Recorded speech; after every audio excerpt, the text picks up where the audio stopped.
Hi అండి. నేనైతే beetroot fry చూపించాలనుకుంటున్నా. నా స్టైల్లో ఎలా చేసుకుంటానో అలా చూపించాలనుకుంటున్నా. దీనికి కావాల్సిన పదార్థాలు అయితే కరివేపాకు, పచ్చిమిర్చి, మినపప్పు, శనగపప్పు, జీలకర్ర, ఆవాలు, పసుపు, ఉప్పు, కారం, ధనియాల పొడి, కొత్తిమీర, బీట్రూట్, ఆయిల్. ఇంతే అండి, ఇంకేం లేదు. అయితే దీంట్లో అయితే మనం పొయ్యి మీద పెట్టి ఆయిల్ వేసి ఈ మినపప్పు, జీలకర్ర, ఆవాల, ఈ పచ్చిమిర్చి, కరివేపాకు అయితే వేయడం అయితే క్లిప్పింగ్ అయితే మిస్ అయింది. పసుపు వేసే వరకు మిస్ అయిపోయింది. అది నేను తీసిన అనుకున్న వీడియో తీయలేదు. అయితే స్టవ్ మీద అయితే బగోని పెట్టుకొని ఆయిల్ పోసుకొని మీకు కావాల్సినంత తక్కువ వేసుకోవాలి. మరీ ఎక్కువైతే ఆయిల్ వేసుకోవద్దు, హెల్త్కి మంచిది కాదు కదండి. ఆయిల్ అయితే వేసుకొని దాంట్లో జీలకర్ర, ఆవాలు వేసుకొని శనగపప్పు, మినపప్పు అయితే వేసుకొని అది కొద్దిగా గోలిన తర్వాత పచ్చిమిర్చి, కరివేపాకు వేసుకొని అవి కొద్దిగా గోలిన తర్వాత బీట్రూట్, పసుపు వేసుకోవాలి. దాని తర్వాత అయితే బీట్రూట్ అయితే వేసుకోవాలి.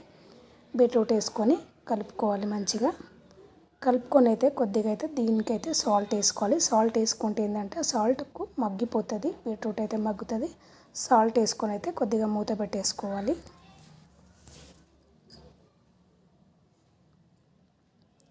ఈ సాల్ట్ వేసుకొని మూత పెట్టుకోవడం వల్ల ఈ మూతకు అనేది కొద్దిగా వాటర్ వచ్చినట్టు అవుతుంది కాబట్టి ఆ వాటర్కే ఉడికిపోతుంది. మనం దీంట్లో వాటర్ పోసుకుంటే బాగుండేది.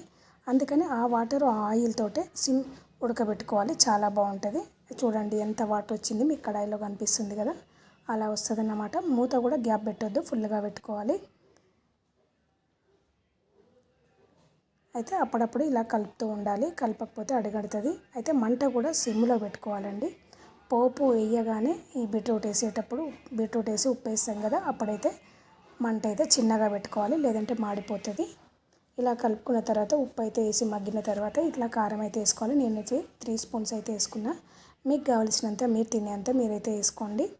ఈ 3 స్పూన్ అయితే ఎక్కువనే, ఎందుకంటే నాకు స్వీట్ అంటే ఎక్కువ ఇష్టం ఉండదు. అందుకని స్వీట్ రాకుండా కొద్దిగా కారం అయితే ఎక్కువ వేసాను. మీకు స్వీట్ ఇష్టం ఉన్న వాళ్ళైతే కొద్దిగా కారం తక్కువ వేసుకోండి. కారం తక్కువ వేసుకుంటే కొద్దిగా స్వీట్గా ఉంటుంది కర్రీ.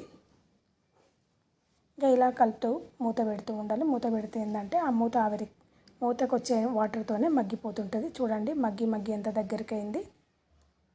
అది కూడా మంట సిమ్లో పెడితేనే ఇలా మగ్గుతుంది, లేకపోతే మాడిపోతుందండి.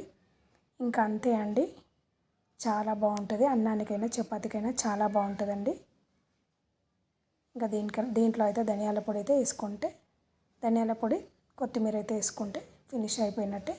ఇంకా బీట్రూట్ అయితే ఫినిష్ అయిపోయింది. ఇంకా ఎక్కువ పెద్ద ప్రాసెస్ కూడా కాదండి. బీట్రూట్ చేయరాని వాళ్ళు కూడా చేసుకోవచ్చు.